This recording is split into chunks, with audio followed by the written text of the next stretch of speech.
Hall of Fame broadcaster Marty Brenneman here, and you're stepping inside the mayor's office. Here's your host, Sean Casey. Boom! Coming in hot today, Chidge. Coming in hot, baby. You know who we got coming on today, too, brother. That's why I got this jersey on.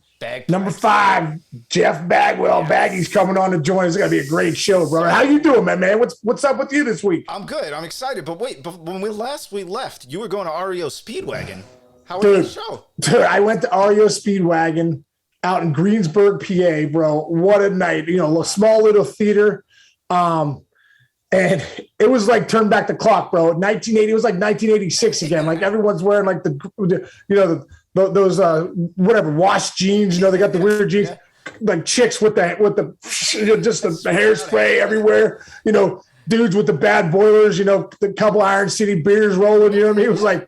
And then, you know, when they ripped on Time for Me to Fly and Roll with the Changes, I was just like, this is unbelievable. And I brought my 11-year-old daughter. I brought my buddy Gooch. Oh, yeah? And my girlfriend and my 11-year-old daughter. Wow. And I'm like, I don't know if this is good parenting or not, but it's like a Tuesday night in Greensburg, PA. I got my 11-year-old here, and we're rocking and rolling. So REO Speedwagon, they nailed it, brother. They are still legit. If you haven't seen them, you need to go see them. There's no doubt about it. How about you, man? What have you been doing? I don't like jet set like you, but I do have a story. So this studio we built down here, this is my basement.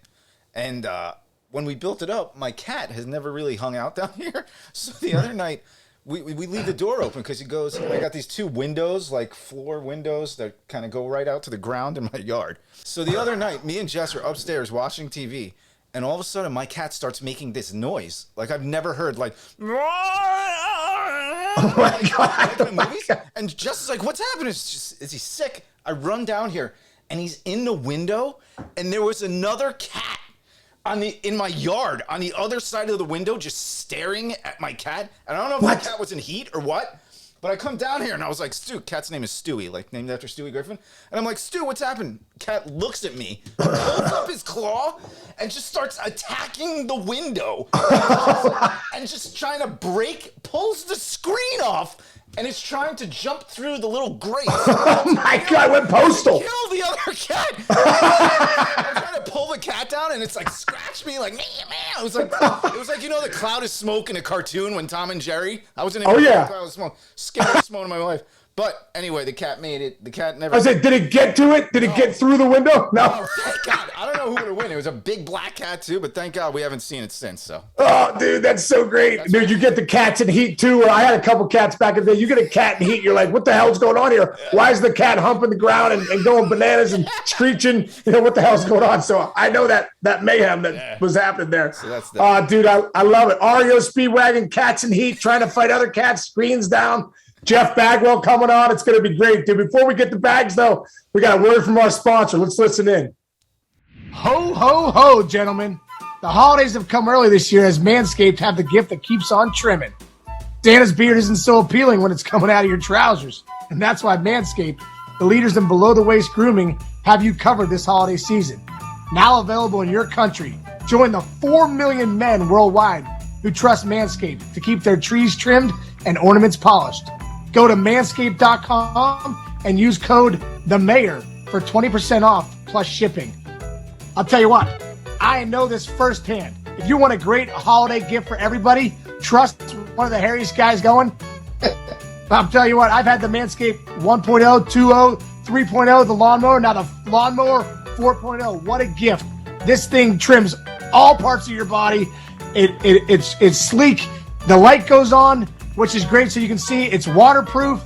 But I tell you what, one of the biggest things, I've had clippers so many years now, and they grab you, they nick you up, all that stuff. This Manscaped Lawnmower 4.0, this is the gift for everybody out there, men, women. Go get this chance. You need it, brother. Yes. You need it big time. I need it. You're not as hairy as I am, but you need it anyhow. No, I lost some of my hair here. It went into my ears, through my nose. I use a Manscaper for that, number one. And number two, what Sean's saying is absolutely true, because when he doesn't shave, it's like Teen Wolf. It's scary. It's frightening. He's so good looking. Look at him right now. And the only reason is because he manscapes. I'm going to tell you how to get it right now. You get 20% off and free shipping with the code The Mayor, right? That's you. At manscaped.com. That's 20% off, free shipping, manscaped.com. Use the Mayor code, and you clean yourself up and be nice for Santa. You get the cookies during the holidays. Yes, you do. Go get yourself a Manscaped Lawnmower 4.0 for the holidays, Chich. All right, Chichy. Here we go, brother, man. Yes. I've been looking forward to this one, man. You're talking about a guy that I love to death, and anyone that's ever played with him loved him to death. What one of the best players in the game. I'm going to rattle this off quickly because this guy hates talking about himself. Yeah. So I'm going to talk about him really quick just to get it in there. 15 seasons in the big leagues, 1994 NL MVP, 4-time All-Star. How about this? Career WAR of 89.6, which is the second highest first baseman since World War II. 449 career home runs, just under 300, 297. I know that probably bugs him just a little bit, maybe. But the biggest thing is 2017, elected into Cooperstown finally, one of the best first basemen ever. More importantly, one of the best dudes the game's ever seen in this 150 years. Let's bring in my man, Jeff Bagwell. What's up, Bags? Case. Good to be here, my friend. Oh, man, it's good to have you here, dude. Good to have you here. How's everything going, man? What's Jeff Bagwell doing these days? Well, I got 5 kids, so I'm doing that. How's that going? Going? Four girls, so you got to be on the listening mode and the emotional roller coaster. And I just do consulting with the Astros. I do TV, about 10 games a year where I'm just a clown. They let me out of prison for about 3 or 4 hours. Then they send me back in afterwards. But I enjoy it, but all's good. Wow. Dude, bring me back to the girls thing too, because I got 2 girls too. I got 2 boys that are both in college now. Baseball, you're always, I'm like, hey, you guys want to go hit? You guys want to go, throw? You guys want to go get some pizza? So my boys are gone now. Now I got the 2 girls. I got a daughter, Carly, and a daughter, Jillian, at 16 and 11. Now I'm kind of like, you guys want to bake?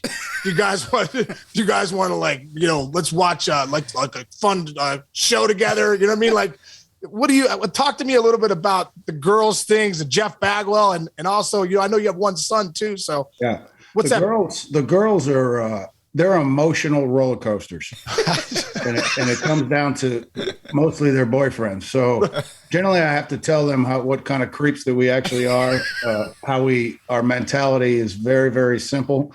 I love when they come and they tell me, hey, Dad, my guy friends. And I say, you know what?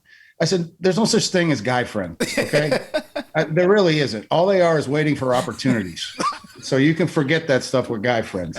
You know what? Everything I've told them has come true in their lives. So every time they break up for a boyfriend, their best friends profess their loves for them. Mm-hmm. I said, man, I'm telling you about us, man. This is our problem. I said, this is what you have to learn. But it's just a bunch of communication with them. And the most important thing is you got to listen, because even though they're young, their feelings are real. So that's what you got to do, Case. You got to listen. You can't take them to go hit. That's not going to work. It's so great. It's my so daughters great. Listen to you two are 2 of the hugest, most intimidating, strongest dudes in the world. As soon as you start talking about the girls, it's like, soften up a little bit. Yeah, because Chance, what you do is you rule the boy. I rule the boy with intimidation. It's very simple. If you don't get this right, I'm going to beat the out of you. Okay.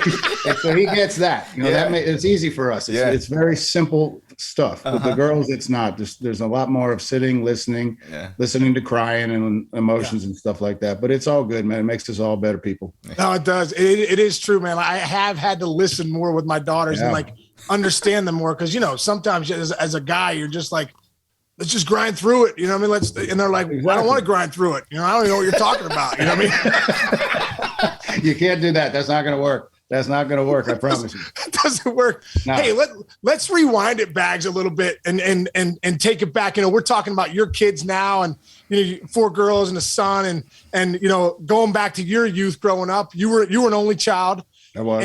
And your mom and your dad both looked like pretty good athletes. You said your mom was still rocking some softball in her 20s and 30s, maybe still, as she got older. And she was also a cop. Is that correct? 16 years. She was the first police sergeant, woman police sergeant in all of Connecticut. So, yeah. Wow. She thinks she's tough, but she really isn't. Oh, Baggy, what was that like, having a mom? How did she raise you? And, what was that like? Cool because, all the other officers were men. So she kind of understood men a little bit as far as how to react to certain things. And and she was just a cool mom because she understood stuff. And I was a typical brat kid. I went to my dad's house when I wasn't in trouble. And if I was in trouble, I went to my mom's house. I knew I could get away with it there. But she's a great mom, and she's living with me now for the next 4 months. So it's been great. It's come full circle. Nice, man. And what about your dad? I mean, it seems like your dad was a pretty good athlete too. Yeah. It seemed like, maybe you were a combo of both of them. Can you talk about some of your athletic abilities? Like, who do you think you got them from? Your speed, your power? Well, if you ask my mother, it's certainly because of her. But my dad was a pitcher in college. He went to Northeastern. And I got some cool stuff, some old newspaper stuff from like the 40s. It'll say on one page, first it will say Williams hits 2 home runs and win over the Yankees. And on the back page, it says Bagwell pitches shutout against Boston College. So it's pretty freaking cool stuff. But it's awesome. He was a good pitcher. And then he eventually hurt his arm, played in Canada for a minute, hurt his arm. And then, as he would say, he spent the rest of his life giving his right arm to me, throwing batting practice. Is it true? We read somewhere, actually my wife was doing this research and said, your mom had a quote where she said you could throw a ball. They would give you a ball at 6 months old and you could pick it up and throw it to them. And is that a true story? Every parent says that about their kids. But it's true. Ever since when I was young, that was the bonding thing in our family. Was my dad would go to work, come home at 6 o'clock, take his shoes off, put his sneakers on, and go play catch or play pepper with me or whatever it was, or go throw me batting practice. So both of my parents, they got divorced when I was 12, but they were always at every game and very supportive of everything I did. That's great. Baggy, when I look back at your high school too, it says you were a great soccer player. I didn't know that, but it turns out that might have been your best sport. But is that true? I mean, yeah. At the time, Case, we didn't have football when I grew up. We went to Sunday school and then we go play soccer after that. So we didn't have football actually until 9th grade. And by that time, I was already pretty much established as a good soccer player. I got more letters to play soccer in college than I did baseball. Wow. Matter of fact, the University of Hartford, where I went, they were trying to do a dual scholarship, but my baseball coach said no. So, And let me tell you something, I wasn't going anywhere. I was good in high school because I was aggressive and I just ran over people. But I didn't have the footwork or that kind of ability to do that. But baseball had always been my first love. Wow. So when you went to so Baggy, you didn't have a ton of scholarship offers then, No. For baseball. One. It was Hartford. That was it. Hartford. Yep, that was it. But I knew I got to play as soon as I got there. I was their starting shortstop. My first game down in Florida, I made 2 errors and hit for the cycle and another homer. And the next day I was playing third base. I said, damn, man, I only got 1 day to play short. Can I stop there real quick? And because I grew up in New York and played ball at Columbia University, and can you? I love talking to people from the Northeast who grew up playing baseball in the Northeast because we lived in gyms and like all that crap. Do you think you didn't get enough recognition because you were from up here and nobody saw you enough, or do you think they were just stupid and the scouting situation was weird back then? No, I think even today is the same deal. Matter of fact, when we were talking about the draft last year, I said I need to look at some places. I want to see some kids that play in cold weather, whether it's up in Seattle, whether it's up in Northeast, wherever it was, because those are the kids that they kind of strap it on every single day. Mm-hmm. Our first game was the first day out of the gym because it was so cold. I got drafted because of Cape Cod. When I played in Cape Cod after my freshman year. I played 2 years there, and that's pretty much how I got drafted. And to be honest with you, it's where I got my belief in myself. When that year, the first year I played in Cape Cod in Chatham, Robin Ventura was there, and Robin had already he had a 60-something game hitting streak or something. one of the best ever. Yeah, and so I'm watching him play, and I'm like, man, he ain't that much better than me. He just happens to be on TV. And then I rocked the 209 average, and I was like, okay, but people say, oh, you hit the ball hard. I'm like, yeah, I hit 209, just like they do nowadays. Oh, you're hitting the ball hard. Yeah, right. You're hitting 200, dude. You are what you are. So tired. And then I got back the next year, and I hit 315 or something like that. But I think that's how I ended up getting drafted because of that. Dude, I played in the Cape too in 1994 for the Brewster Whitecaps. Yeah. First off, I got 2 questions on the Cape for you because I remember one of our pitchers on the team, Pete McHugh was his name, just good old Irishman. Come on down. He went to the University of New Hampshire, right? Because I feel like in that area, in the New England area, they're like, the guys that are some of the fill-ins are guys that are New England guys. Exactly. That's what I was my first year. Right. So for you, that's what I mean, Baggy. For you, growing up a Red Sox fan, growing up in Connecticut, like, was that kind of like the big leagues for you, getting a chance to play in the Cape? Yeah, I mean, I'll tell you this, honestly, got a true story. So I get this call to go down to this tryout in Wareham. So I go to Wareham. My dad drives me down there. We're up on this hill looking down at this tryout. And there's like all these kids there. There's like, I don't know, 40 kids there. And I looked at my dad. I said, I'm out of here. He goes, the hell you are? He goes, I just drove 3 hours to get here. Get your down there. I go down there. I play short for like 28 innings. I make like 75 errors. I'm blaming it on the first baseman, all that kind of stuff. The bad fields, rocks on the field. Everything. So, and then next, I got a call to play in Chatham. But yeah, I mean, and even to this day, Cape Cod is the best summer league there is. So I'm very grateful that I got a chance to play down there. I had a blast. I mean, you want to talk about baseball in its truest form. There it is. Yeah, the best. But one of my favorite summers of my life. Yeah. It was funny because we work with Peter Gammons, and I feel like Peter Gammons. Never heard of him. Never heard Peter. The man. No, I know he's your boy, dude. Yes, He's the biggest Jeff Bagwell fan of all the players he's covered. Ted Williams and everybody. History of the world. He talks about you more. I'm like, dude, does Bagwell live at your house, Peter? Like, what the hell? I was like, all we do is talk about Jeff Bagwell. But I remember at the Cape, the All-Star game was in Orleans. And like, I was just on the cuff. I didn't make it. Todd Helton made it, he was on. And I was so pissed because I was like, Peter Gammons comes to the All-Star game. You can meet him at the All-Star game. It was like really cool. He knew about, you didn't have to go to the All-Star game. He already knew about you, Chase. I promise you that. Yeah. I went to see a friend of mine's son play 4 years ago. I forget where it was. I go to sitting there. We're walking in. People are piling in.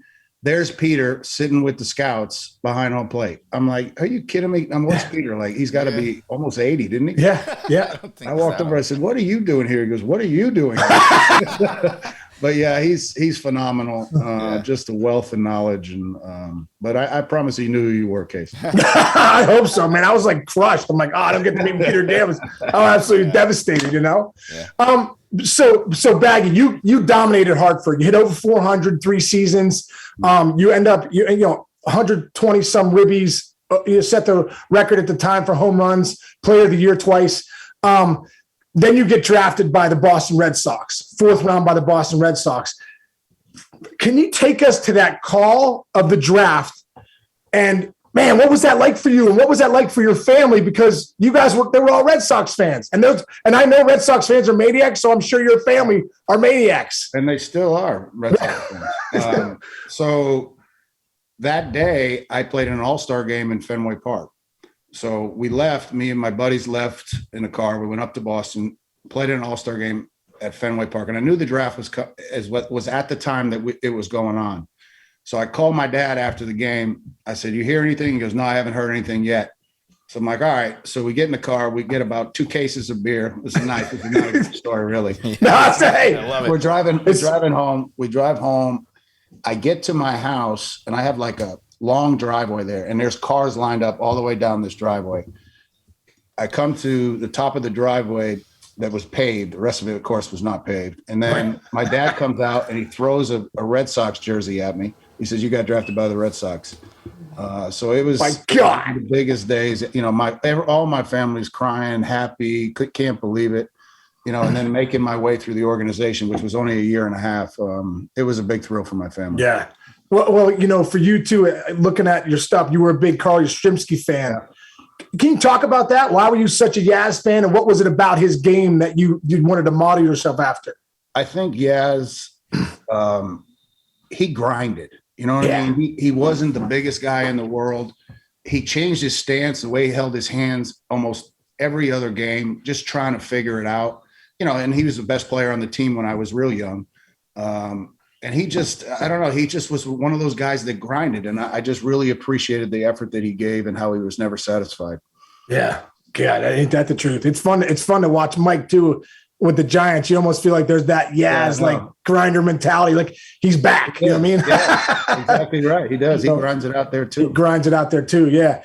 I thought this one thing was great, man. Can you talk a little bit about that trade? You know, for you being such a Red Sox fan, your family's fired up. Your dad's tossing you jerseys. You know, this guy's going to play at Fenway. He's going to be going over the Green Monster with the best of them. And next thing you know, a year and a half later, you're traded for Larry Anderson in a deal. Can you talk about, just what that was like and what was going through your mind when that happened? Well, I'll give you. So it started in Albany, New York. We had 3 games left. We had to win 1 game to make the playoffs in the Eastern League.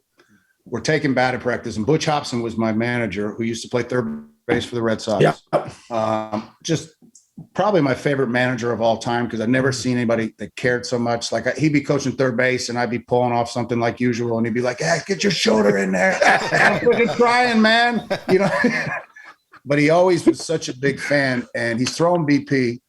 And all of a sudden I see him and he takes the ball bag and he throws it on the ground, starts cussing at our pitching coach and walks over to me. He goes, "I got to talk to you." And I went in, he says, he goes, "I can't believe this. I told him not to do it. You got traded." I said, "Traded?" I go, and I'm just a kid, man. I'm just playing. Right. He's like, "I was hoping for a call up." I'm like, "A call up to what?" He goes, "To the big leagues, you idiot." And he goes, "They traded you." I said, "Who'd they trade you?"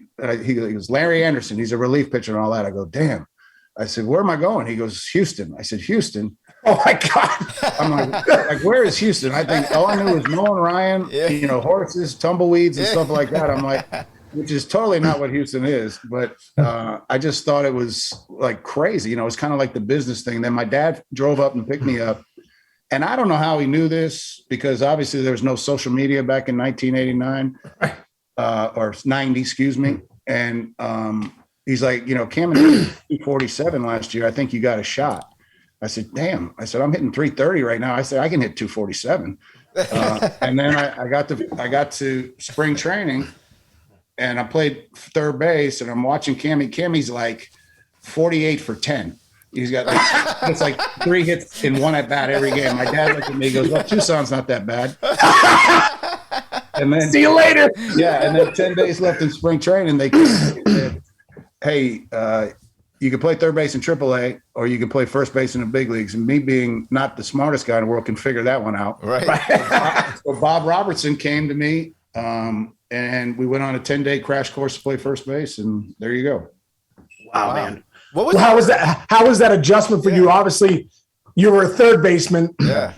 I know they always say, "Hey, anyone can play first," but I disagree with that, because there is a lot of stuff going on that, like, if you're not, especially at the big league level, those guys expect a lot when you're throwing the ball over there. Like, what about your adjustment to that? Don't even get me going on that stuff. I mean, They talk about war and all that crap. Yeah. Who saves more runs than we do? Nobody. The catcher, okay, maybe. Right. Ask your infielders. So that's a story for another day. But no, stay there, Baggy. Stay there. I want to talk about that. Stay there about that. Yeah. It makes your infielders better. It takes their confidence level to a new height. You save runners all the time, man. Yeah. And so I get irritated that we don't get that, and especially in today's game now. I mean, you got to be an athlete when you got the whole side of the infield over there by yourself, and get back to the base and try and pick up where the ball's coming from. Try and take a throw from Correa if you don't know where the ball's coming from. Right? But exactly. Yeah, like 99. The first base. This is a great story about first base. So I played first. Everything was kind of fine, but there's a lot more plays to your backhand side being right-handed. Yes. But I kind of struggled a little bit. So we're playing the Cardinals, and we got a pitch and change. Well, Ozzie Smith is at first. So I'm sitting there going. He goes, hey, back going at first base. I said, I'm kind of having a little problem with my backhand a little bit. He goes, well, what are you doing? I said, well, I'm doing this. He goes, no, you got to get your hand out in front a little bit, go out towards the ball and all that. And I'm like, oh, okay, thanks, Oz. So the inning gets over. I get back in the dugout, and I'm sitting there going, I just got a fielding lesson from Ozzie Smith. Oh my God. And I was like, and you know what? It was perfect, and it helped. And, I tell kids that now how to do that because he taught me. So yeah, that's my best story I got at first base. And I had to learn how to talk to people. Of course, I have to talk to you the entire time. Yeah. Well, I wasn't stealing a base, so I was like, "Hey, what's up, Baggy?"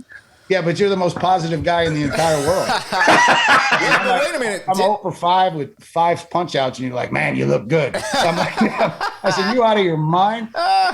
Wait, but there was one time, Sean, that you rounded first base, and it was not a good situation. This is good. If you didn't bring it up, I was going to bring it up. Good. Yes. Tell the story, guys. For everybody out there that might not know Jeff Bagwell, and if you don't, you need to get a hold of yourself. This guy is as old school as it gets, right? So I had a couple buddies in town. These, clowns from college, would come in every year for a trip. And this one time they come into Houston, and we used to talk about, who's the MVP of the trip and the LVP of the trip, least valuable player. So I said to the guys, this one day we're playing a day game in Houston facing Jose Lima. I said, if I go deep today, I go, I'm the MVP of the trip. They're like, all right, deal. So in the 5th inning, bam, I get Lima on a changeup, second deck. I'm all fired up. I'm rounding first base, rounding second. Well, I'm rounding third, and I've never done this before, and I never did it again afterwards. My buddies are in the stands, and I'm rounding third, and I point up to them like, that's right, boys, MVP of this trip. So I score, no big deal. I come out the next inning, come out to first base. Baggy's on the top step. And he's like, and now Baggy, we played each other so much, but he was almost like a teammate, like a mentor for me in the big leagues because, he's so kind to me and so good to me. I'm like, I love this guy. But he's on the top step and he's like, Case. He goes, if you ever point at anybody again on this field rounding third base, I'm going to come out there and tackle you myself. I was worse. I said worse than that. But yeah, I did. I said, don't you ever do that again. Wow. You're better than that. It was my buddies and all that. Like, I don't get it. You can't do that. That's so good. No, Baggy, when that, like, obviously you're paying attention to the game, but like, when that stuff happens, like, because it's different. The game's different nowadays as far as like how guys handle themselves. And I was kind of an old school guy too, and and play the game right. Run hard. With the way the game is played now, with some of the bat flips and the celebration and stuff. Are you okay with that? Being an elite player, or does it still bother you?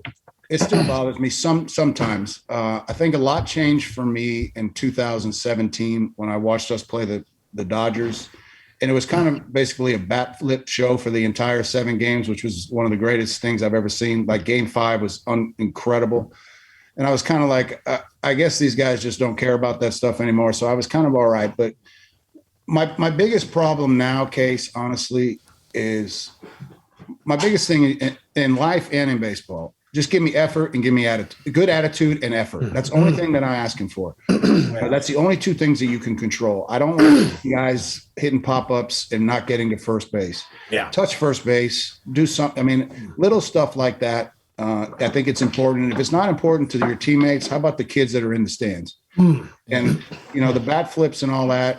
I mean, you can bat flip, but I'm still hitting you in the neck. And if my teammate gets hit in the neck for me doing it, then you know what? Then he needs to kick my ass too. So I mean, whatever it is, but you can't. I don't know. I have a tough time with it, but whatever. Yeah, I know Sean wants to follow up on like the effort and that stuff, but real quick for both of you guys, I've never even asked you this, Sean. When you have that rival team and you guys are brawling and there's going to be a fight that day, like, as first baseman, do you guys deliver the message? Like when the guy gets on first and you're about to get after it, are you telling them when you go back to that dugout, don't throw this here? Do you ever have that situation at first base?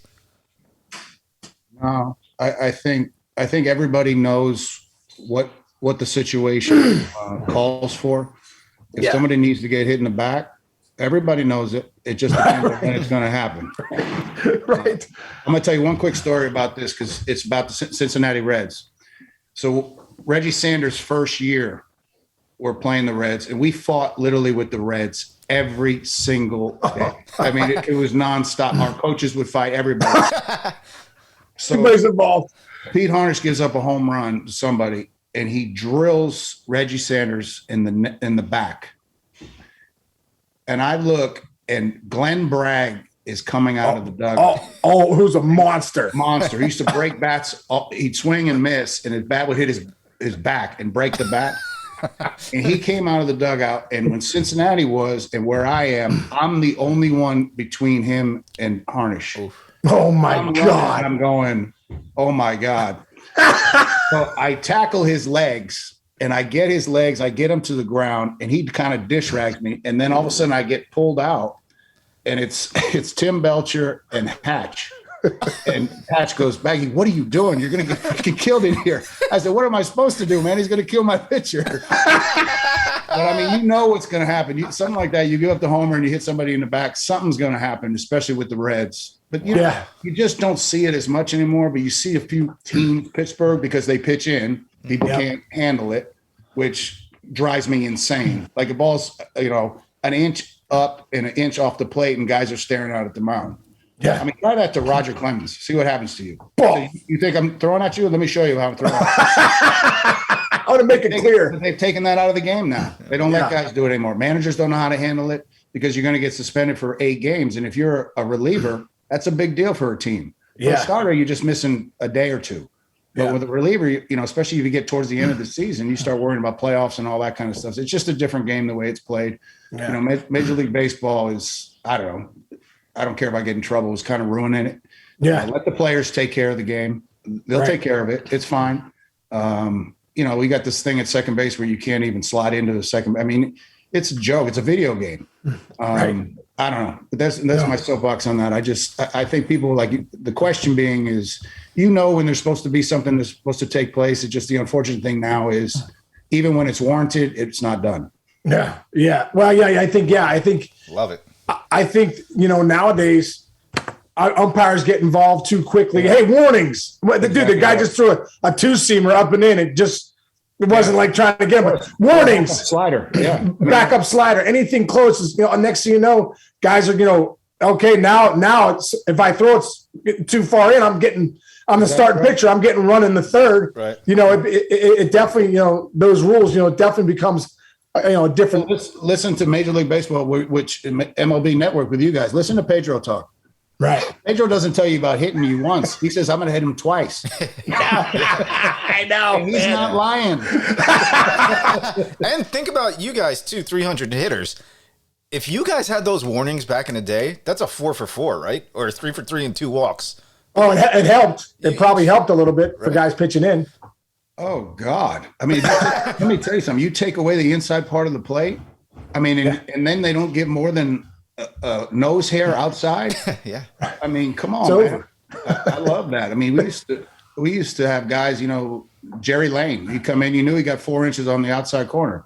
As long as he didn't call anything in, okay, I can handle that. Right. But now, man, you don't have to worry about in or off the plate. I know they throw hard, but they don't know where it's going.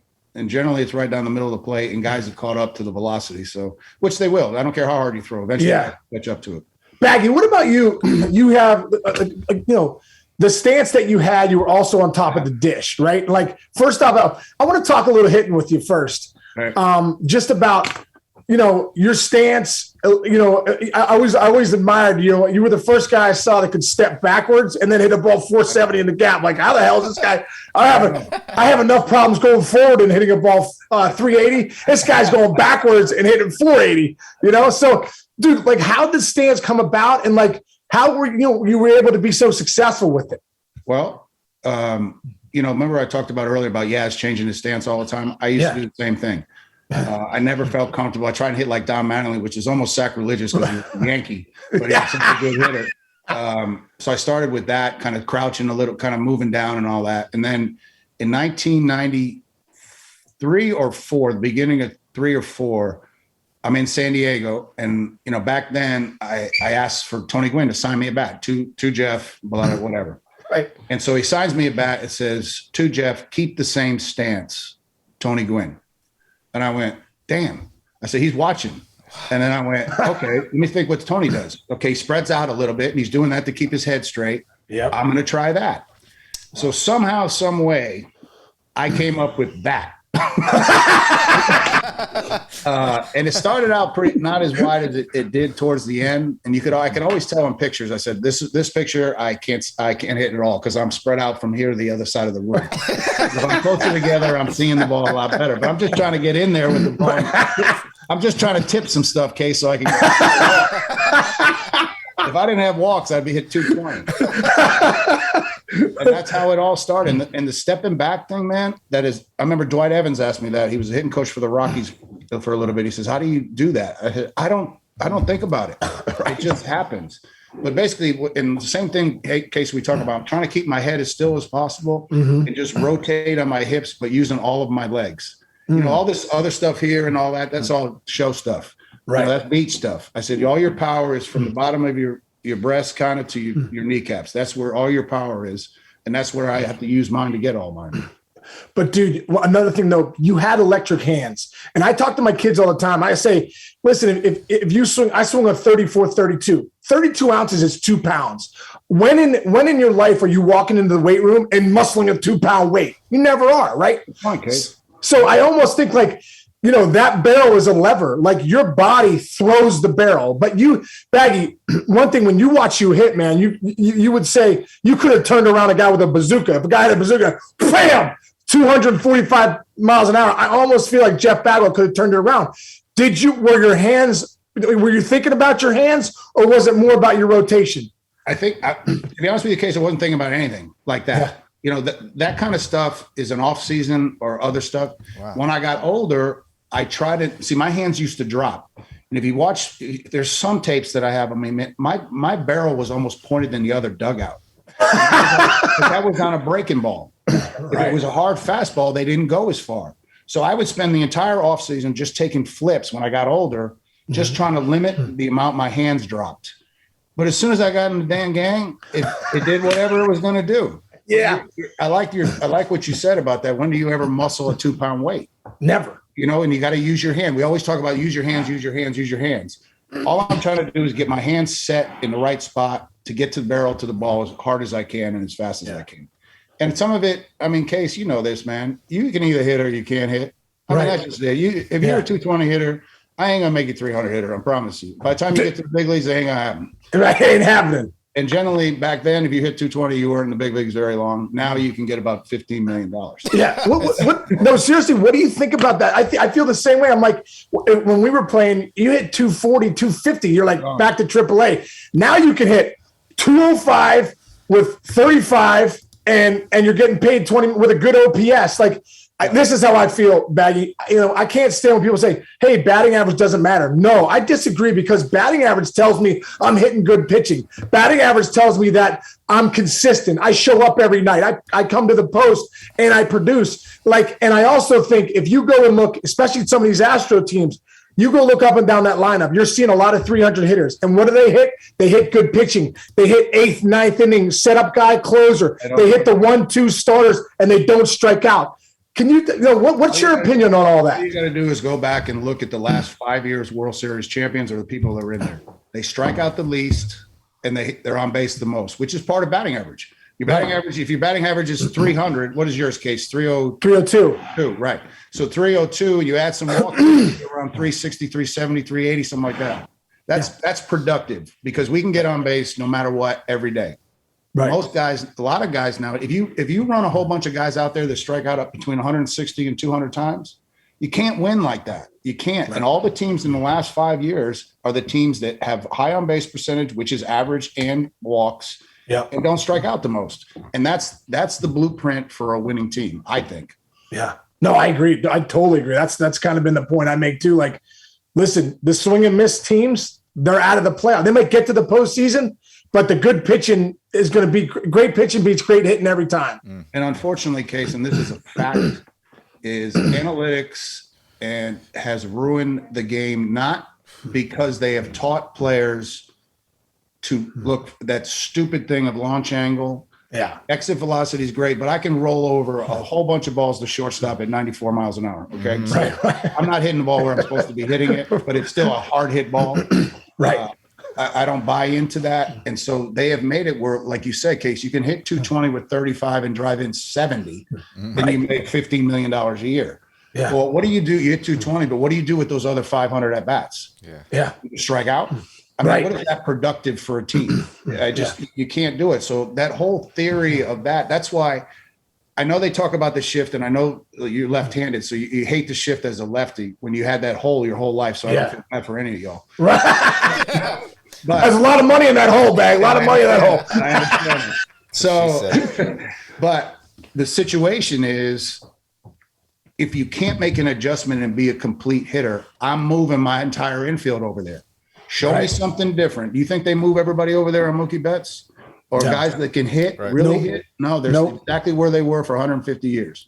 But so Bags, and you too, Case, so you're mentoring a lot of these young guys. I hope they ask you for advice. If they don't, they're stupid. But when you see them and they're like, but Bags, if I don't do this, I'm going to arbitration this year.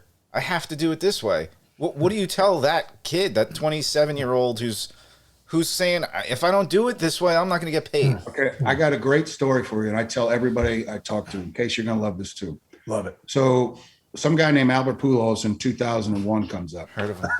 Tony La Russa goes up to him and says, hey, kid, do you want to hit 30 home runs or do you want to hit 300? Albert, being a 21-year-old kid, goes, 30 homers. La Russa looks at him and goes, wrong answer. He goes, if you hit 300, you'll run into 30 home runs.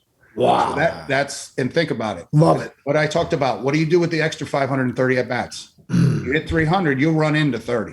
And nowadays with these bats and the guys that throw hard, man, you should be able to run into 30 every year in most ballparks, and they're all small now. Yeah. Wow. That is so true. That consistency, right? Yeah. You're barreling the ball up more often than not. I always say home runs are mistakes.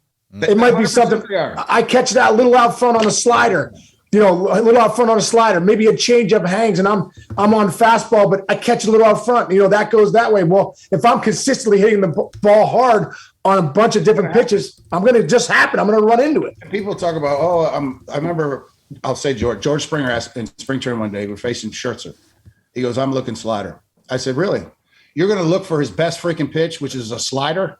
I said, you're not going to hit it even if you look for it. And now you're looking for it. When he throws a nasty one, you're going to ground right back to him.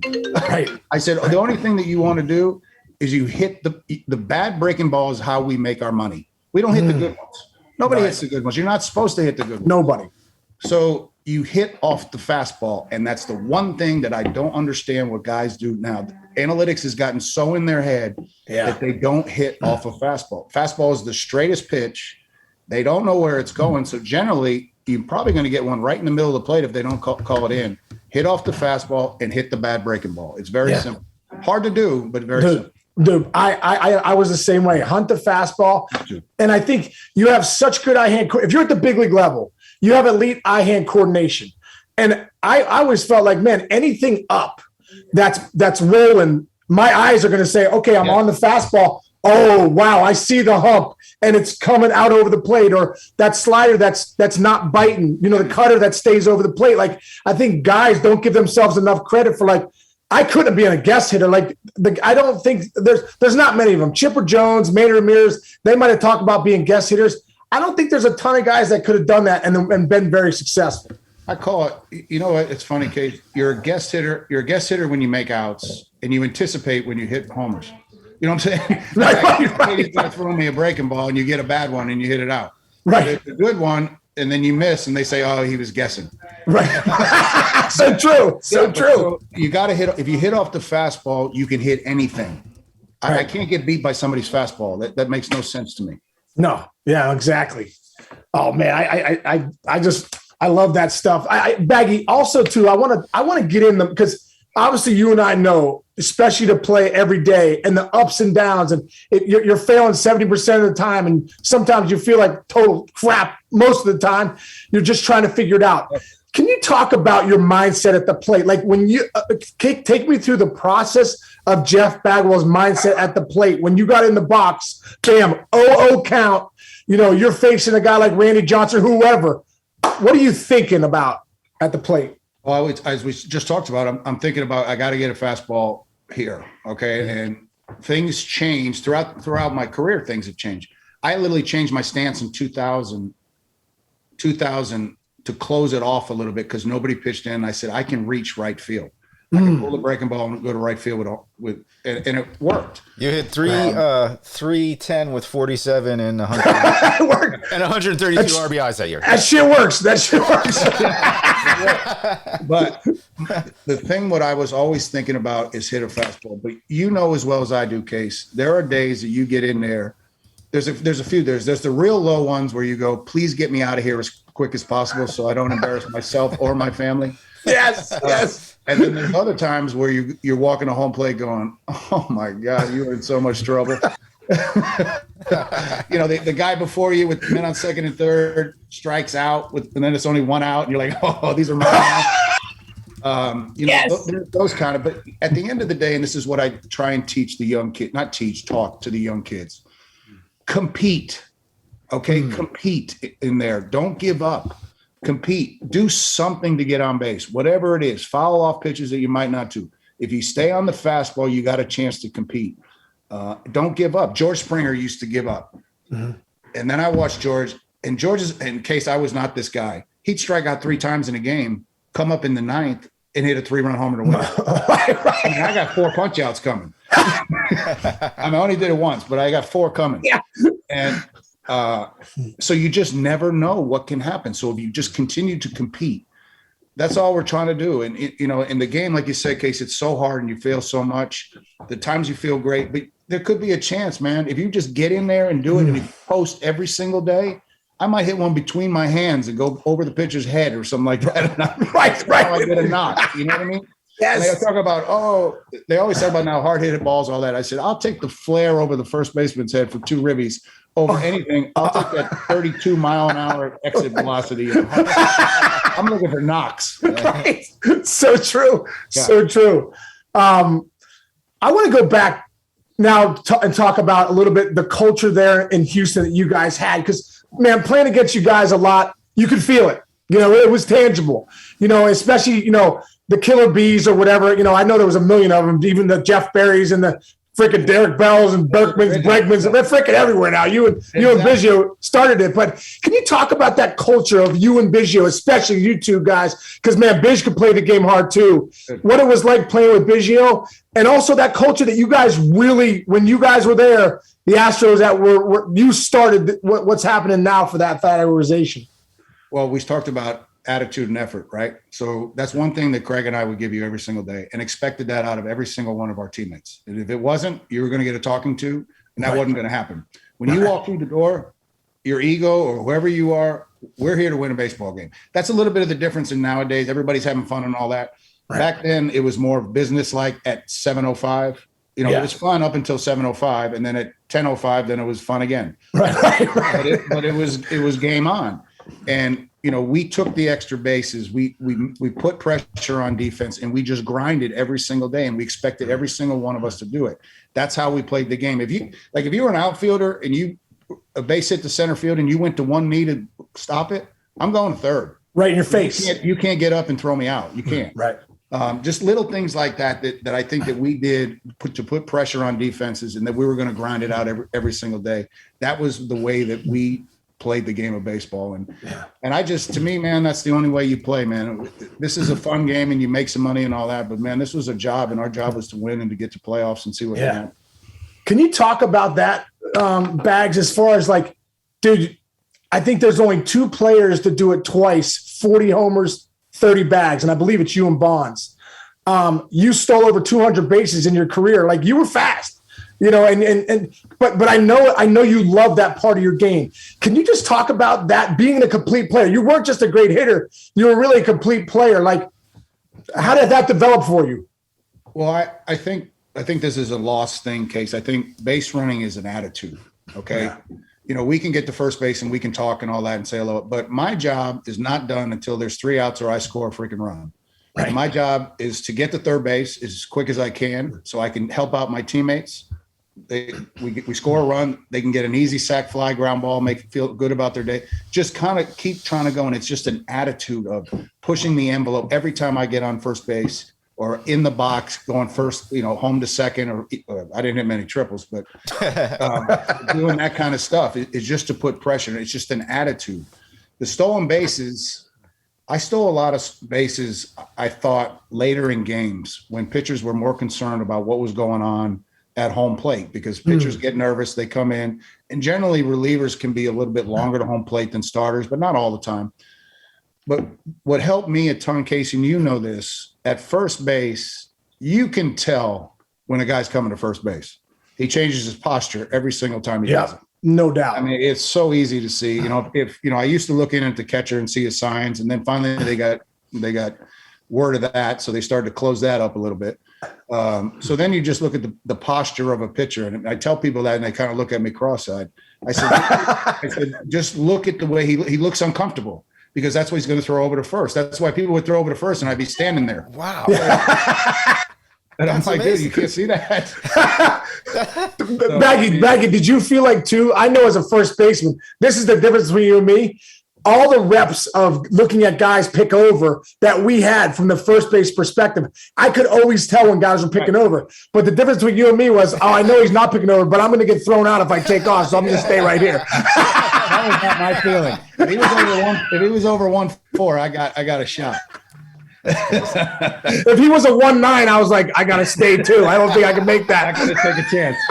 Do you know what? We had Ken Griffey, Ricky Henderson on once, and he told Harold what he looked at, and it blew our minds. He didn't look at the legs or the knees or anything. He looked at the pitcher's elbows. Elbow. Did you do that? You know what? I don't even question anything Ricky said. Because, I mean, the dude has what? Does he have? Yeah, all of them. He has all of the stolen. Ridiculous. I mean, he had no conscience either. I'll tell you what, one of the funnest things I ever did. I hated the Yankees growing up, and I still do. But we went to a game in college, and I watched Ricky. They had the pinstripes on, and Ricky stole a base, and we were on the third base side. And to watch him, his legs looked like they were size of oak trees. Yeah. Just Huge. Same exact level. It never stood up at all. Just stayed down the entire way, which I learned from Craig. You stay down as long, and keep it that way. And watch him do that was one of the. I mean, I just thought it was the most awesome thing I've ever seen. Yeah. But Ricky, whatever he did, he did a lot of timing stolen bases where he'd start walking a little bit and then kind of time it. And he stole third like 7 billion times too. So, Cool. I mean, Rick, if you really look at it, Ricky Henderson, and if you don't know, you need to look it up, is one of the greatest players ever played. Oh, yeah. Oh my gosh. He's the leadoff hitter. If you do an all-time 9, he's got to be one. He's got to be one. Yes, he is. He's got to be. Yeah. No, he's got to be. Baggy, you go back to your 4 All-Star games, and I went to 3 All-Star games, and I have some of the funnest memories I have from those All-Star games, especially my first All-Star game in the '99 when you were there, man. I was like, what a cool All-Star game that was. Can you got any stories? You got a couple stories back, and any good memories you have from the All-Star games that you went to? I think I remember a lot in my first one in Pittsburgh because we won that game late. And that was a great game. Yeah, and the excitement of everybody, where it was such a game then, like it was we were supposed to beat, the American League. It was about that. I was in the home run hitting contests. I had no reason to be in it. I know in BP I cannot hit homers. I mean, everybody in the league knows I'm the worst BP hitter of all time. I gained like 25 feet in the air when the game starts. But I just didn't put the effort into it. I used to have home run hitting contests with Brad Ausmus. I mean, how bad is that? And then those were fun. I remember the first one I was in, Matt Williams was there, and I fouled one off. And I looked over at Matt Williams. He goes, try and hit it that way. I'm like, all right. But, obviously, Case, you're right. 99 was incredible. It's the cast of characters that were there, that moment on the mound, Ted, and what do you remember about that when Ted Williams came out and put the card up and we all walked in with the All-Central team? Like, what are your memories of that moment? Well, it was incredible because remember, I grew up with my dad's favorite player is Ted Williams. Oh my God. That's all I've ever talked about. And Kate, you love this. So my dad used to tell me when I was young, he was like, you got to do what Williams does. He grinds his bat. So eventually I said, Dad, you know why he grinds the bat? And he's like, well, because he's mean and he wants it. And I said, no, because he's trying to get his hands loose. Right. They're too tight. He goes, oh, I didn't know that. So that whole scenario when he came with the golf cart and all that, and then Pedro punching us out in the. Were you in it? You were one of those guys? I was Oh fine. yeah, dude, tell us about that because I was in the dugout thinking, thank God I don't start because that looks ridiculous, But he mowed down. Tell us about that at bat and what that was like facing Pedro. I think I was 1-1, and he threw me a curveball like in the other dugout, and I'm struck for a strike, and I'm like seriously, I'm like, what? And I look, and Joe Torre is looking right at me, smiling, going, I'm in trouble now. And then I get 3-2. I think Matt Williams, I don't know, somebody was on first, I think, and then they struck me out, throw him out at second. He threw me a 3-2 change in. I was done. That change was nasty, and he threw it 200 miles an hour. Between that and that derby was crazy too. That had to be the greatest All-Star game in history. Were you in that, Baggy? Were you in the derby then? I did, and I actually made it to the second round. I hit 5 in the first round, which is a career high. and then the second round, I'm like out, and you can hear the fans going, and I'm like, man, leave me alone. And I think I got 1 or 2 out after that. And then McGuire went on that 13 homer tear or whatever it was. That was and crushing balls after that Sitco sign. Yeah, I watch them now in these home run derbies. They got couches out of there. I think they got bottle service out there for the players. We were laying on the grass and stuff. Back was all tight. But that was a fun time. That was one of the greatest moments of my life. Like I brought the video. I was looking back. It was a little dicey. I'm 25. I'm just so, me, Bags. I'm so excited to be there. I'm like, this is unbelievable. I can't. I'm like, what the hell? So I got the video camera, like that's on your shoulder. But now you got your phone. I got the one on my shoulder. Like I think I got shoulder problems from that derby. I'm like, damn, this freaking hurts. Yeah. But I remember video and everything, and I remember Matt Damon was there. I think that Good Will Hunting had just come out. And when you're in the big leagues and you're seeing actors, you're like, oh, this is cool. So I went over to Matt Damon. I'm like, hey man, I was like, what do you think of the derby? And I was like, hey man, I'm Sean Casey. And the guy was, oh yeah, I know who you are. I was like, oh, big time right there. Matt Damon knows. Of course, he'd trade places with you in a heartbeat. No, I was like, you want to be out here, don't you, Matt? But I want your Oscar. You know what I mean? I want your Oscar. Thank you very much. I want to get out of jail free card for that. Exactly. So, I mean, it's funny. I think it's funny looking back at the All-Star games.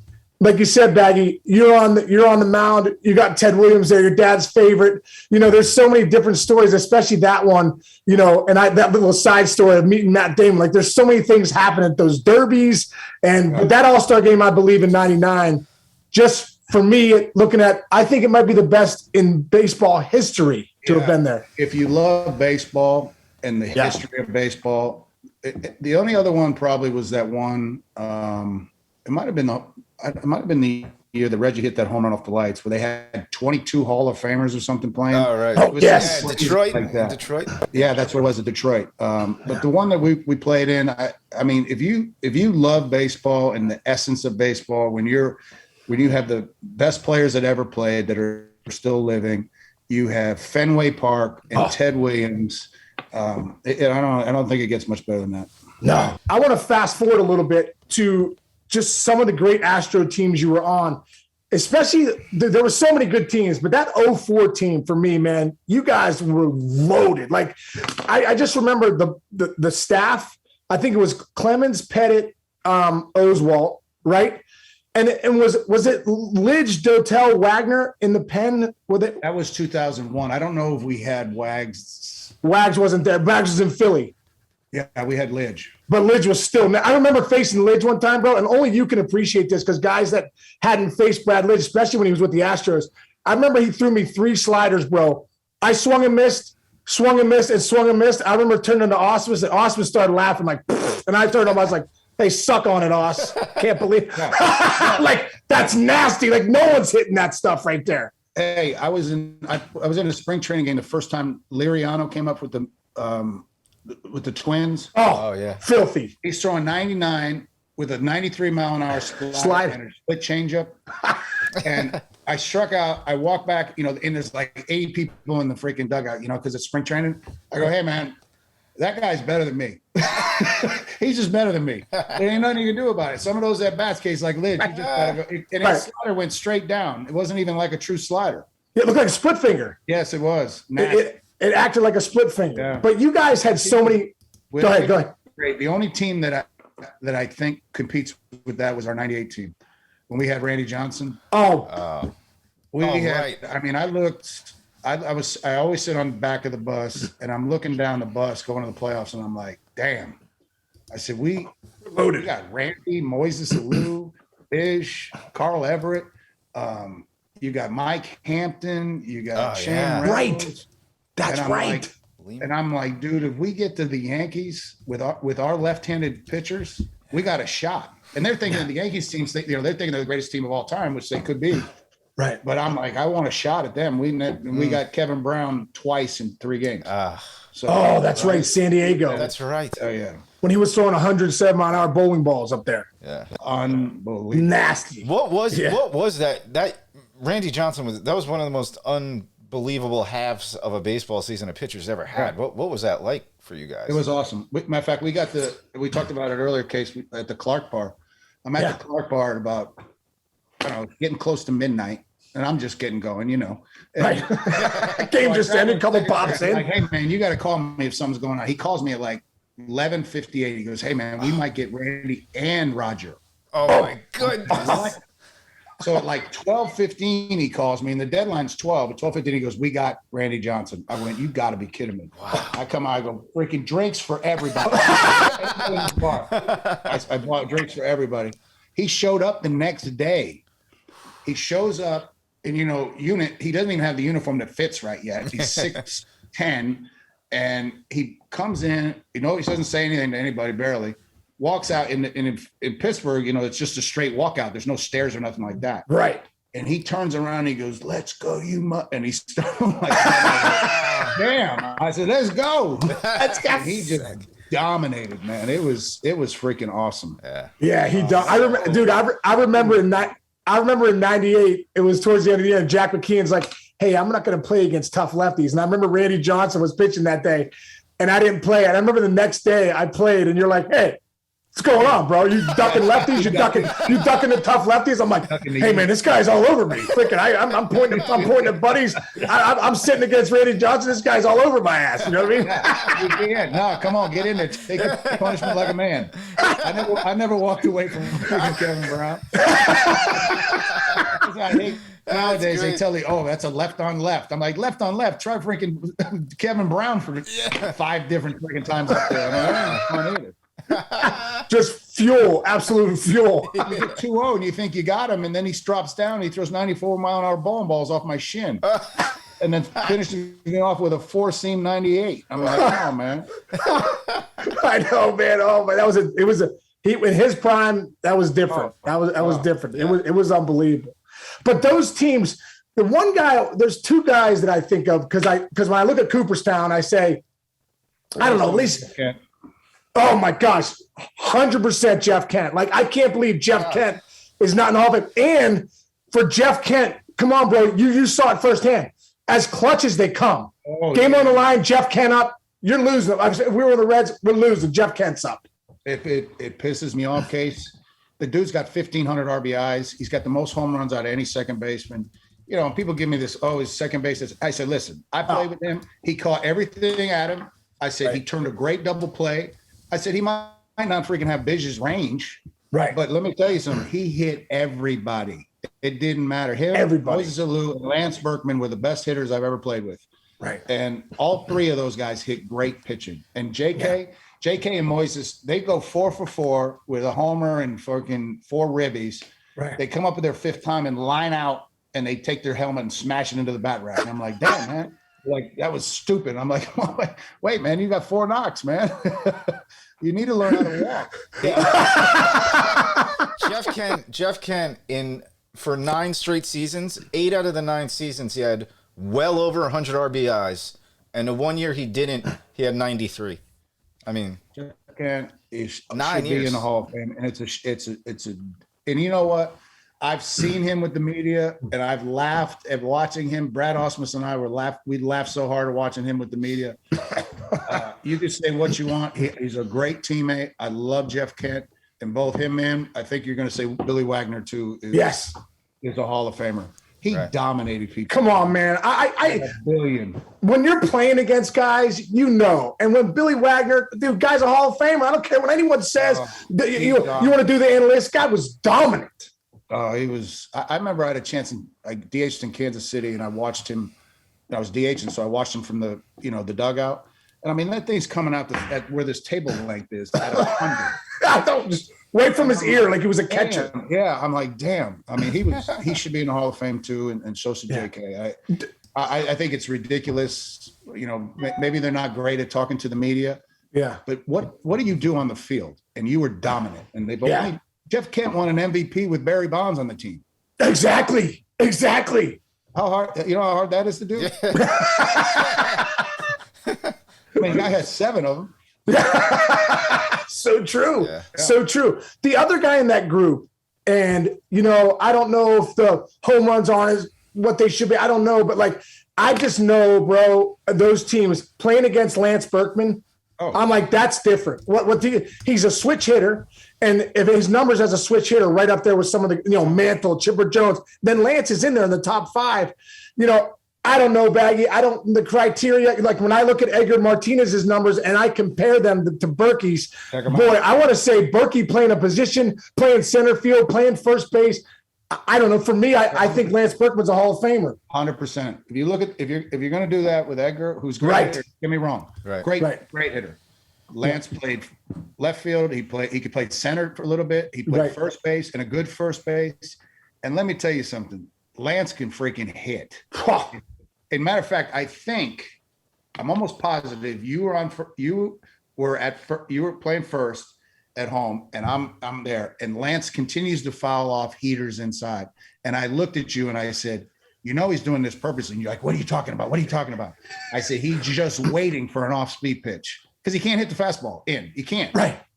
His whole technique was he'd foul it off and it'd be right above his hands, and he'd grab the bat with his hand and put it away so the catcher couldn't see it.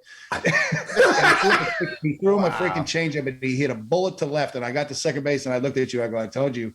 Wow. Because you were right. He is just a special hitter. He hits everybody. I don't get it, man.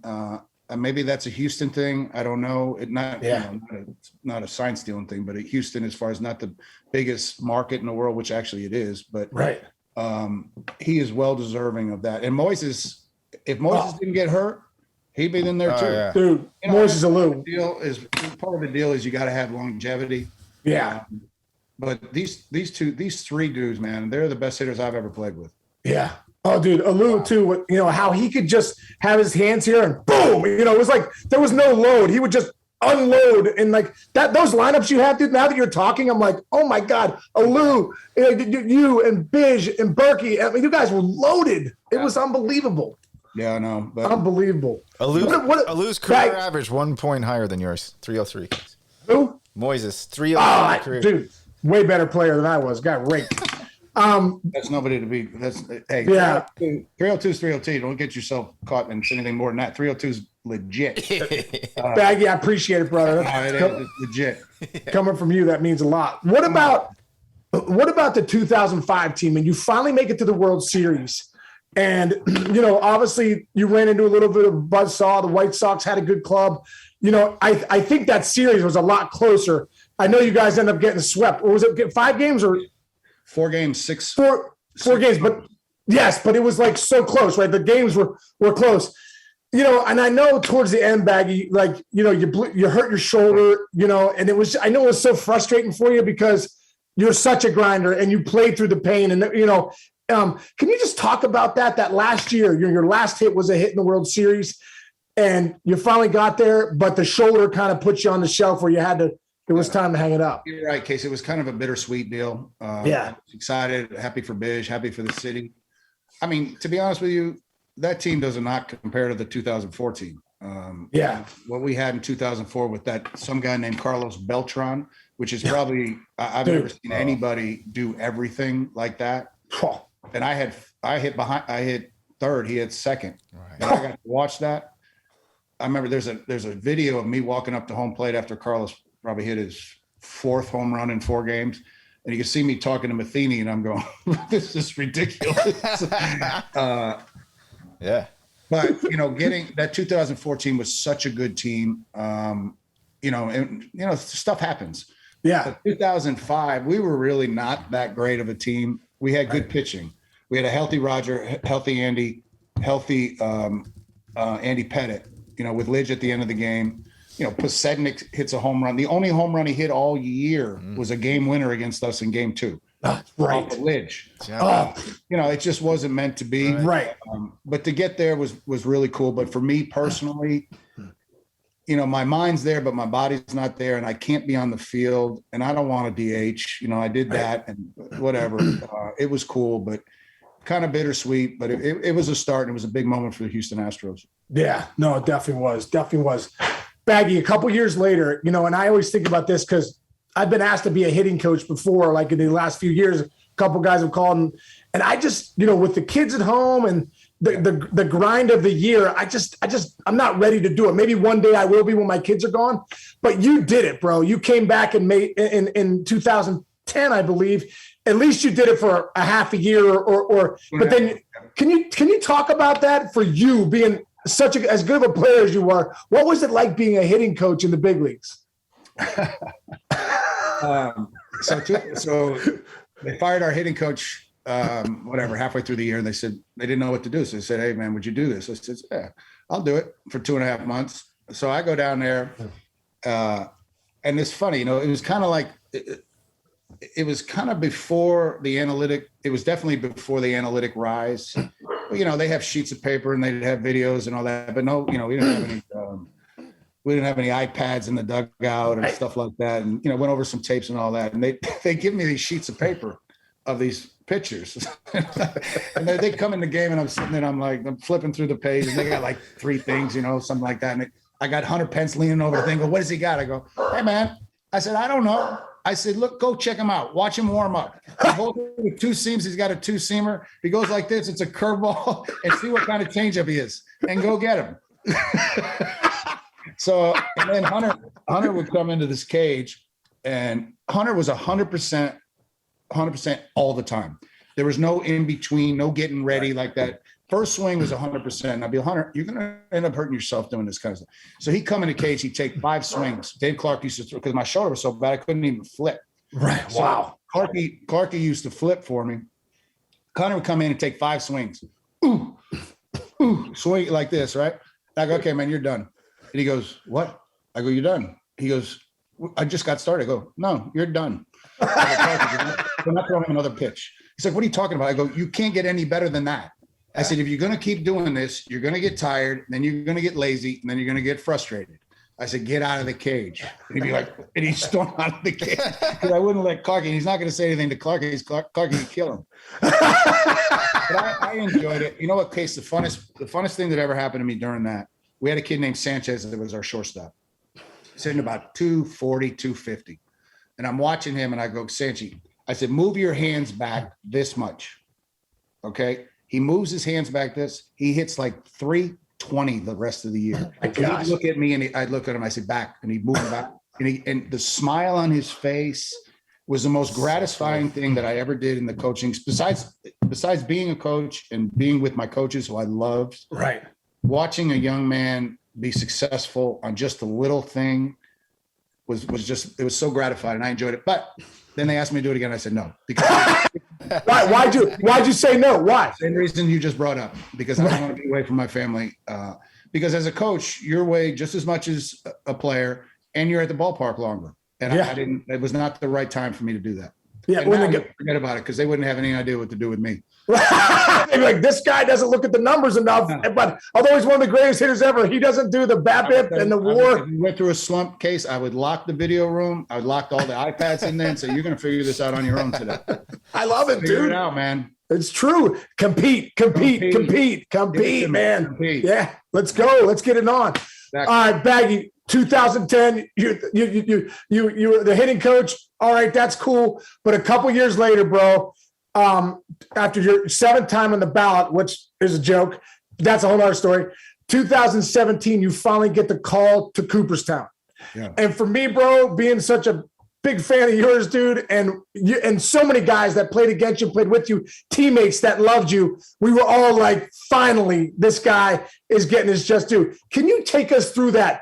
The call to the Hall of Fame, and just what that was like for you going into Cooperstown, man. Well, the funny part is the year before my agent called me and said, dude, you might actually get in this year. I'm like, oh, okay. So he comes down, we're waiting, you know, everybody watches the tracker and all that kind of, and I'm like, whatever, man, I've waited this long. Whatever happens, happens. I can't control any of this stuff. Right. We go downstairs to this basement I have down there, and you got to be up by the phone between 4 and 5. At 4:20, my phone rings. I'm like, oh, I look down on my phone. It says, Pete's Fine Meat. That's where I get all my steak. I'm like, no, man, this ain't the right time.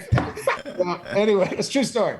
So anyway, the next year he comes back in town, and we all kind of felt like that I was going to get in. So I had all my family here except my father and mother who couldn't make it. So we had the whole thing there, and you know, when it comes and you see the 2-1-2, you know it's that. And I mean, it is amazing feeling, and to watch my family, you know, to see the happiness in them. And then, like we talked about earlier, it just becomes a blur. Yeah. Like all of a sudden you got to rush to the airport. You got to get over, you know, you got to get to New York. You got to do all these kind of things. And it never really becomes, I don't know if it ever really becomes real, probably till almost probably the second year in 2018 when I got to go back and understand that I was part of it, because it's such a crazy thing being at Cooperstown with your family there. With my wife, she did everything. Thank God. The party you guys, I was at your party. That was a great party you guys threw. Yeah, because you know, as much as you have an itinerary, they still don't know what they're doing. Right. No. You know, my wife's got to figure everything out, get everybody okay. And then going back the next year and being just able to listen to the speeches. I mean, you know, Case, you're going to love this. I sat next to George Brett, right? And George has got no shoes on. He's got a dip in his mouth, and he's sitting in the back, and I'm like, this is the coolest thing I've ever seen. What am I doing here? It's still, I don't know if it ever comes too much reality. You know, I've had enough stuff go on in my life, Case, that there's a lot of things that are very important to me that I had to get through. Yeah. But that culmination of doing that, to every once in a while, I kind of take a step back and go, damn, man, I'm like, I am actually in the Hall of Fame, which is it's freaking awesome. But, you know, it's such an honor, and it was such a neat deal to go through. And, you know, when I go back now, I don't go back for me. I go back for the new guys that are getting in, because it's a weird feeling. Yeah. Right. You know what I mean? And to have somebody else that can walk up to them, especially because now the guys are going in are kind of my era. Right. Our era. Yeah. So I like being there. Like when Trevor went in, you know, that was awesome. You know, spend time with him, Kotze, and Phil Nevin and all that kind of stuff. It's just, that's what makes it real awesome for me. Good. Oh, go ahead. Oh, no, I was going to say, and what fans don't understand is when you guys get that call, the phone rings, and literally like within an hour, you're a Hall of Famer. You're gone. You're on a plane. And I was lucky enough to meet you, and it was you, Tim, and Pudge that went in at the same time, right?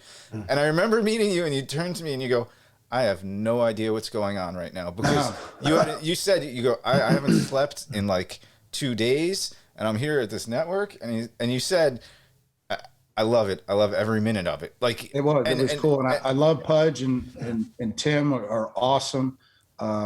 Everything about the three of us being in there together, I think, is perfect in its own special way. Right. And that I'm taller than all three of them. That's true. That's the only class I could go in where I'm taller than everybody. That's so funny. Baggy, what was the speech like? What was writing that speech like for you? Well, if you don't know anything about me yet, I'm not big on talking about myself. So it would be. It wasn't. This honest God fact. I didn't write anything down, barely. I just wrote a couple bullet points. So they give you, when you get there, they give you this binder so you can put all your stuff in the laminated thing so you can turn it. I got like 3 pages of one-line things. So I'm like, and my wife's like, well, what are you going to say? I said, I don't know. I said, I'll figure it out when I get up there. I got a couple bullet points and I'll start rolling once I do. And so the day before they had Claire, I forgot what, she went into the Writers Hall of Fame or whatever it was. And her thing was like this thick, like an inch thick, and all notes and all that. And I'm sitting there going, damn. And I'm sitting there going, I got to do this thing tomorrow. I got nothing. Trouble. It's like 9 a.m. and I wake up and I go, oh my God, I got nothing. So anyway, so I go up there with that fake booklet. And then Fake booklet? Yeah, it was. It was a fake booklet. He wouldn't even believe it. They're like, there's no way he just spoke for 25 minutes on this. Then I just try to do as best I can to talk about other people, the people that helped me get there, the fans. And, the biggest thing about my speech that I wanted to convey it was so important for me, for my dad to be there. He was 87 or 88. It was hard enough for him to stay out in the sun, hard enough for him to understand me and all that, but it was so important for me. And my biggest point of the speech was, I remember watching baseball with my dad every night we could on a fuzzy channel 6 that I have to go onto the roof and move the antenna. And The antenna. Fine, that's fine. Okay, and come down and jump off the roof, and I come down and watch the Red Sox play. And we talk about Yaz and Rice and Fisk and Boggs and all that kind of stuff. And that was my time with my dad. And so my speech was kind of like, if I did that for families in Houston, where they come back and say, Bagwell sucks, Biggio's better, or whatever it is, that brings people together and talking about baseball and then I did a good job. And that's what I want people to understand. God, man, that is so awesome. That is so awesome. This whole thing, we talked about this earlier. It's very important. People ask me, and I know they ask you all the time, how do you miss it? I'm like, man, I don't miss the 3 years I played with a bad shoulder because it was work. I mean, it was hard to, I'd taken every pain pill in the world. I've had 3 surgeries while I played, and that was horrible.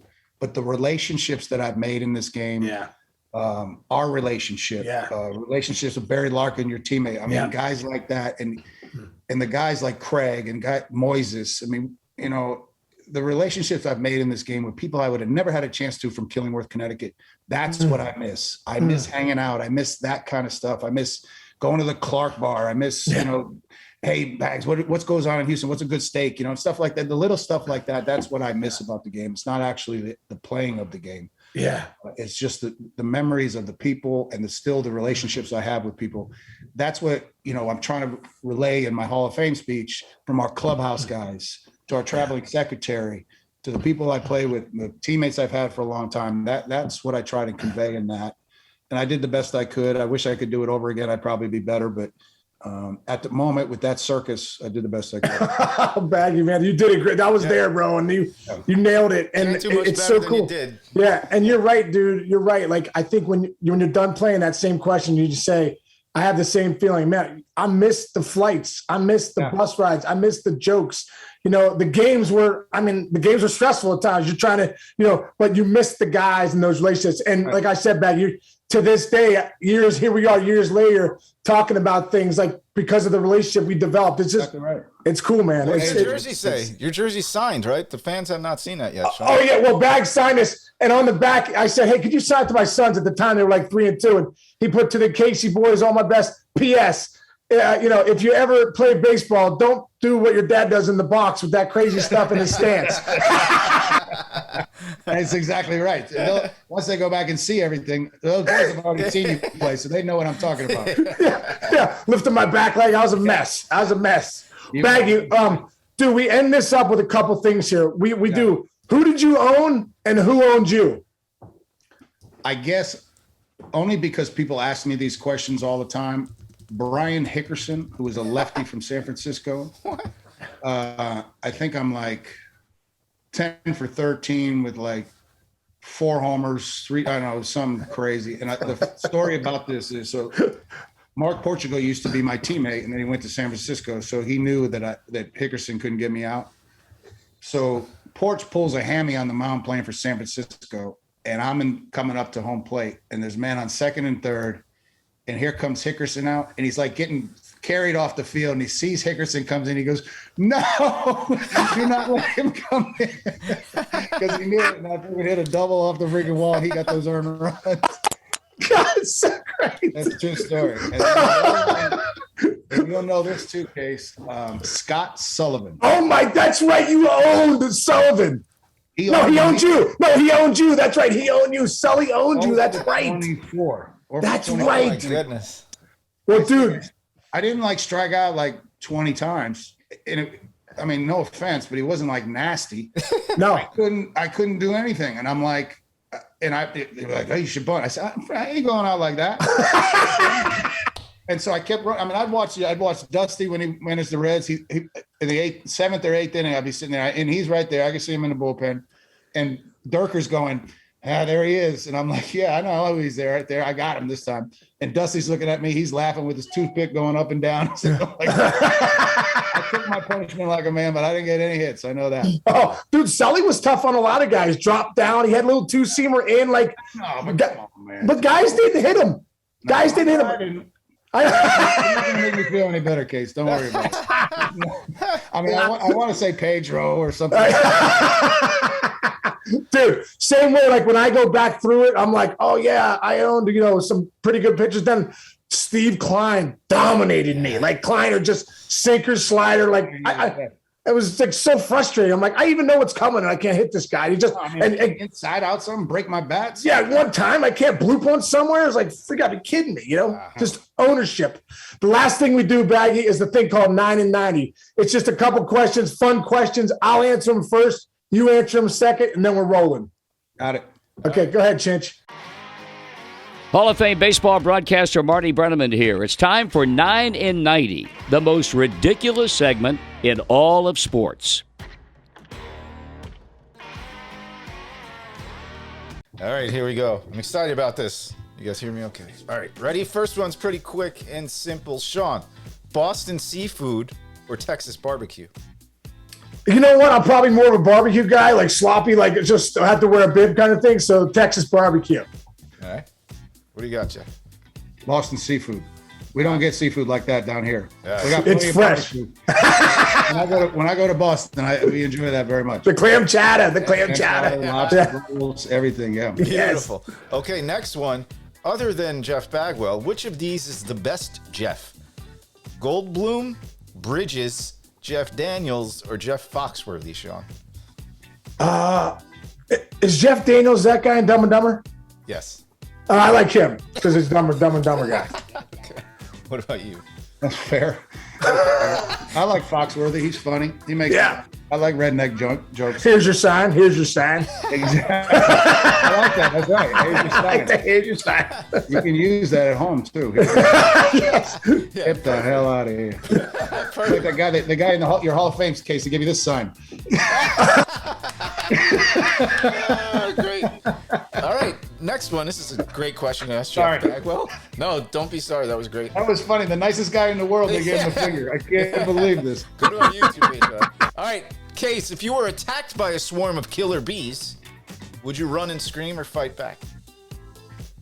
You know what, bro? I'd probably run and scream. I mean, what the hell are you supposed? How am I going to fight those things? I'm running too because Casey can't catch me. So first. You just got to be a Case little can't catch faster. me, so he gets the first one. He gets bit.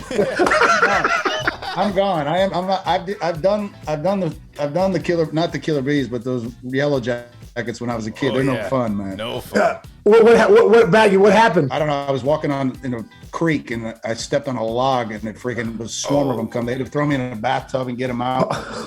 It was terrible. So I'm out of it. I'm out of it. Me too. All right, good one. All right, Case, more embarrassing, farting in a quiet room or realizing you've had like a booger all day?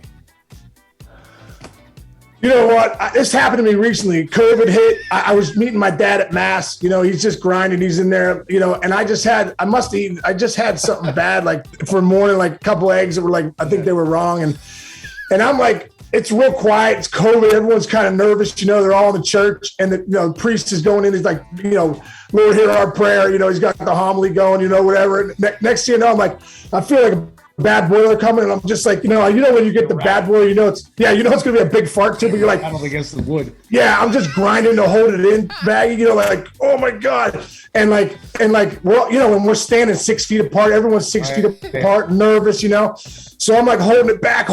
Next thing you know, I'm like, it comes out so violent, like, I'm like, oh, I start looking around, like, I kind of look at my dad, like, oh, you're sick, Dad. It's like the 81-year-old guy that just can't control his farts. I'm like, looked at my dad, like, come on, Dad, you got to control that. You can't be farting. Exactly. In church, nice way to blame it on your dad.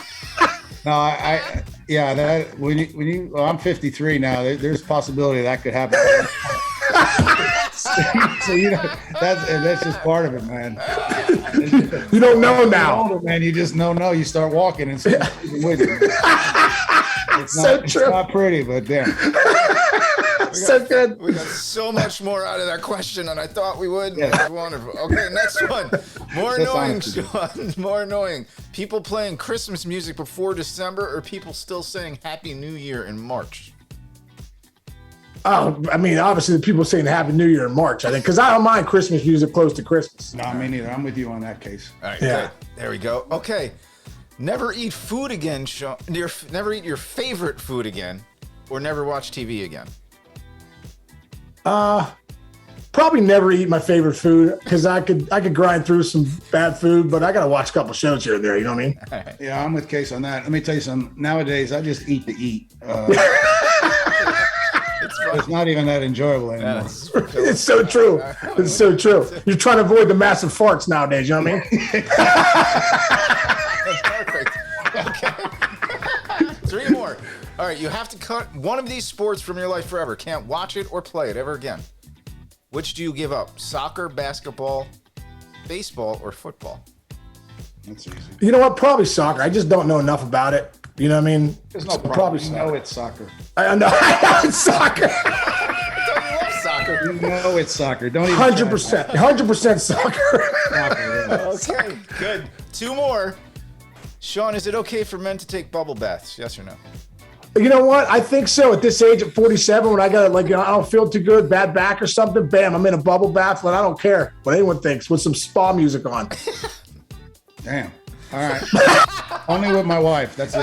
I get my wife. Great answer. Otherwise, men are not supposed to be taking it. I changed my son's room, had a bathtub, and I took it out and made it a full-length shower. So men don't take baths. So great. With your wife, that's cool, man. All right, last one. This is kind of deep. Other than each other, player you most looked forward to talking to at first base?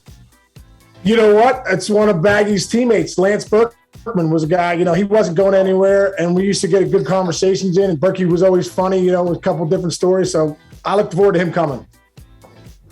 Man, because Casey would be my answer. Uh-huh. I liked his teammate, Barry Larkin, a lot. Yeah. We had some fun over there. He'd even do stuff at home plate.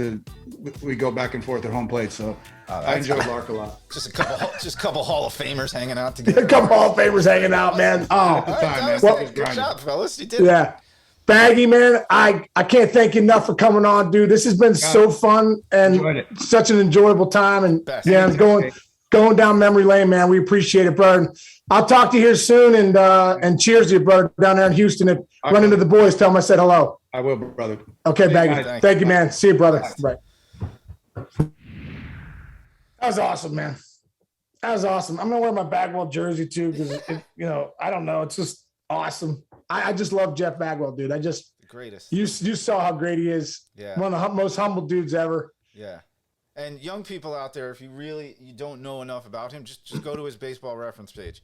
His numbers are as good. I mean, I'm talking, he's not just Hall of Famer. He is upper echelon Hall of Famer as far as stats and being a player.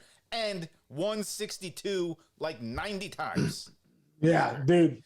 The guy was a grinder. I know playing against him all those years in the NL Central. One of the best teammates, most respected guys out there, Like a mentor to you. Like a mentor to you, right? Total mentor to me. He was, my rookie year was 98. He was already established as one of the best players.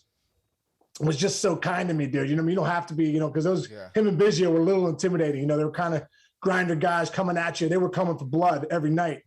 But Baggy's just a great, and him going in the Hall of Fame in 2017, man, was, like I said to him, was great for all of us, for all the guys that have played the game, for all the guys that have been a part of, Jeff Bagwell it was Cooperstown, should have been in first ballot, I think, but 7 ballots later, whatever. But it's just awesome to see him at Cooperstown right where he needs to be. And like I said, man, just one of the best. Yeah, still looking good too. He looks like he could play right now. He's got that James Hetfield beard. Like he could play baseball or be in Metallica right now. There's no doubt, dude. Jeff Bagwell will do whatever he wants to do. You know, if he want to go out there and hit 1,450 again, I know he could. Yeah. I know it. Awesome, man. Well, thanks again. Yeah. I love coming on the ride with you, man. You bring the greatest people around. So that was a lot of fun, dude. That was a lot of fun, and man, we'll do it again next week, brother.